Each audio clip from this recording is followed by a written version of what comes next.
Veseli me, ker skupaj z vlado ali pa ker sodelujemo pri vladnem projektu, kako poenostaviti poslovno okolje.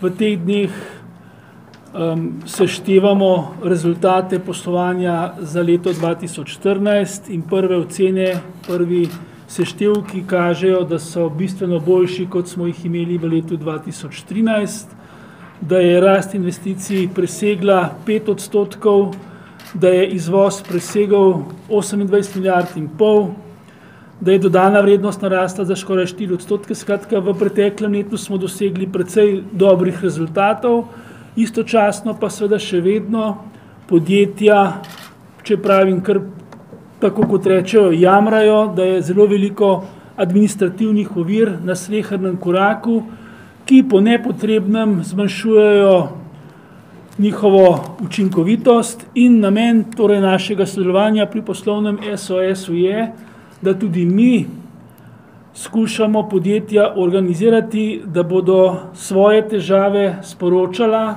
da bo vlada nanje lahko odreagirala, z namenom torej, da bomo naredili slovensko poslovno okolje še bolj učinkovito. Najbrž veste, da danes organiziramo na Gospodarski zbornici tudi vrh malega gospodarstva, kjer je ena izmed nosilnih tem viri financiranja. Viri financiranja so ključni problem za malo gospodarstvo v Evropski uniji, čeprav so naše ankete, ki smo jih opravili pravkar, pokazale, da pa v Sloveniji viri financiranja niso več prvi problem za malo gospodarstvo, da je malo gospodarstvo bolj zadovoljno za dostopom do virov financiranja v letošnjem letu, kot je bilo v lanskem letu, da je tudi več razumevanja pri bankah in drugih, ki sofinancirajo ali pa financirajo razvoj gospodarskih projektov, da je tudi odnos do malega gospodarstva boljši.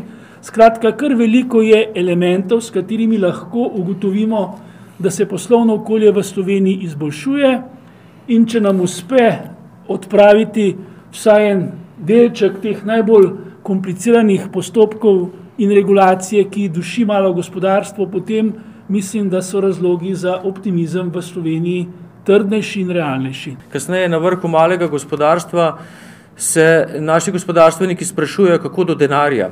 Vsekakor ena od načinov, kako do denarja, je tudi preko državnih pomoči, ki veste, da so zelo, zelo skromne in vedno bolj skromne v zadnjih letih, predvsem pa podjetja do denarja pridejo tako, da ga zaslužijo na trgu. Da bi ga pa lahko učinkovito zaslužile na trgu, tukaj pa dejansko birokratske ovire, vse tiste nepotrebne, lahko zelo otežijo to poslovno uspešnost, in če so te kazalniki, ki so iz preteklega leta razvidni, če so kazalniki rasti na vseh področjih v tej državi prisotni, potem si jemljem tudi osebno za odgovornost, da tem kazalnikom sledi tudi izboljševanje poslovnega okolja v smeri zmanjšanja administrativnih ovir.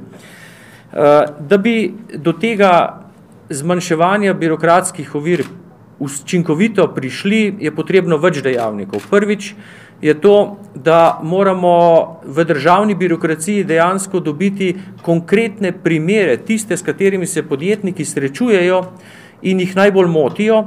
Zaradi tega tudi ta aktivnost poslovni SOS, v katerem prav to želimo. Čisto konkretne primere, s katerimi se gospodarstveniki pri vsakodnevnem delu srečujejo. Potem nas čaka pa še nekaj drugih kar zahtevnih nalog, ki jih izvajamo bolj ali manj uspešno, in sicer, da te konkretne težave prelijemo v konkretne spremembe zakonodaje. In pa še ena bolj dolgoročna zadeva, ki pa tudi mene osebno zelo žuli, da tudi v državni birokraciji začnemo konkretno drugače razmišljati. Kajti razumeti moramo, da je državni aparat servis državljanov in servis podjetjem. Razumeti moramo, da regulativo potrebujemo, zato ker skrbi za urejeno okolje.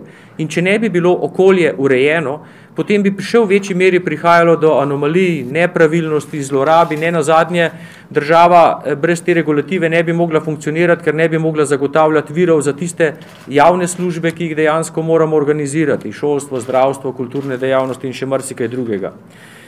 Pa vendar je ena od temeljnih usmeritev tudi širše v Evropi, zelo zanimiv izraz, imajo tako imenovani refit, se pravi regulatory fitness.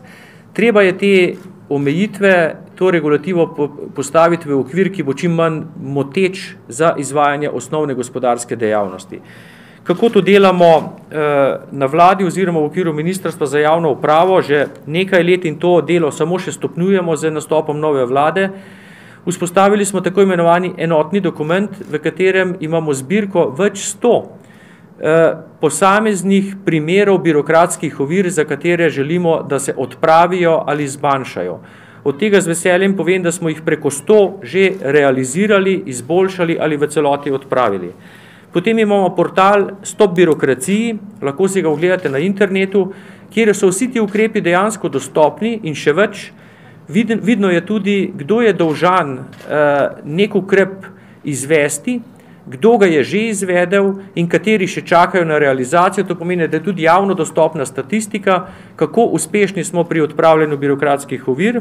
In danes predstavljamo poslovni SOS, to je pa 6-mesečna akcija, v kateri pa še posebej naslavljamo podjetnike, obrtnike, da popolnoma konkretno sporočijo težavo, v kateri so se znašli, in nekaj teh težav smo že tudi na poslovni SOS sprejeli. Ugotavljamo pa, da so nekako dveh tipov. Eno je, da se podjetniki srečujejo z težavami, ki izvirajo iz načina dela birokratov ali uradnikov. Drugo so pa težave, ki izhajajo iz regulatornega okvira, se pravi iz nekega predpisa. In te druge so bistveno bolj pogoste.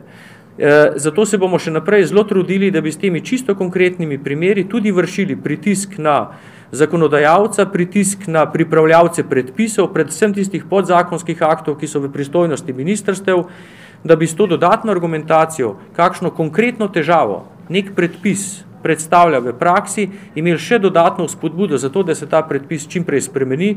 Hkrati bomo pa še naprej javno in transparentno spremljali, kdo je uspešen pri odpravljanju birokratskih ovir in kdo manj, in želimo, da to postane tudi neke vrste pritisk javnosti in odgovornost državne birokracije še v večji meri, kot je bila do sedaj. Upamo, da bomo pri tem početju bolj uspešni, da bomo mehanizme, ki so vzpostavljeni, začeli, če se po domače izrazim, vrteti bistveno hitreje, ker še vedno porabimo preveč časa, prepočasi se stvari dogajajo, in da bomo mogoče ob letu lahko poročali o naslednjih mogoče 100-200 realiziranih manjših ukrepov, ki pa so za naše podjetnike in obrtnike zelo, zelo pomembni pri njihovem vsakdanjem delu. Tudi sam želimo omeniti eno od spletnih orodij, ki je namenjeno neposrednemu komuniciranju z državljani, torej na eni strani s poslovnimi subjekti, s fizičnimi osebami in seveda tudi neposredno s prebivalci. To je orodje predlagam vladi, princip pa je na vseh treh spletnih orodjih pravzaprav enak. Poskušamo animirati, kolikor je mogoče širok krog uporabnikov, da pomagajo pri sooblikovanju vladnih politik in pri odpravljanju birokratskih in vseh drugih ovir.